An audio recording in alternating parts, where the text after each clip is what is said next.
ನಮಸ್ಕಾರ ಎಲ್ರಿಗೂ, ನಾನ್ ನಿಮ್ಮ ಮಲ್ನಾಡ್ ಹುಡುಗಿ. ದೇವ್ರ ಪೂಜೆಗೆ ಹೂ ಕುಯ್ಯೋಣ ಅಂತ ಹೊರಟಿದ್ ನನ್ಗೆ ಮ್ಯಾಜಿಕ್ ಬಾಕ್ಸ್ ತೆಗ್ದಂಗೆ ಇವತ್ತು ಎಲ್ಲಾ ತರದ ಹೂವು ಬಿಟ್ಟಿದ್ ನೋಡಿ ತುಂಬಾನೇ ಖುಷಿ ಆಯ್ತು. ಇದೊಂದು ಹೂವಂತೂ ತೆಂಗಿನ ಮರದ ಹೈಟ್ ಅಲ್ಲಿ ಅಷ್ಟೆತ್ರದಲ್ಲಿ ಬಿಟ್ಟಿತ್ತು.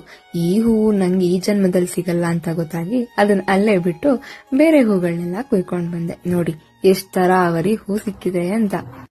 ಎಷ್ಟ್ ಬಗೆ ಹೂವಿದೆ ಅಂತ ನೋಡಿ ಕಮೆಂಟ್ ಮಾಡೋದನ್ನ ಮರಿಬೇಡಿ. ಮತ್ತೆ ರೊಟ್ಟಿನೆಲ್ಲ ಬೇಯಿಸಿಟ್ಟು ಅಪ್ಪಂಗೆ ತಿಂಡಿ ಕೊಟ್ಟು ನಾನು ಅಮ್ಮ ಚಿಪ್ಸ್ ಕಡೆ ಬಂದ್ವಿ.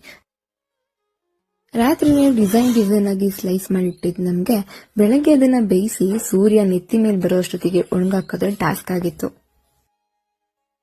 ಈ ಟಾಸ್ಕ್ ನ ಸಕ್ಸಸ್ಫುಲ್ ಆಗಿ ಕಂಪ್ಲೀಟ್ ಮಾಡಿ ಮಧ್ಯಾಹ್ನ ಊಟಕ್ಕೆ ಮುಳುಕೆ ಕಟ್ಟಿದ ಸಾರು ಅನ್ನನ ಊಟ ಮಾಡಿದೆ.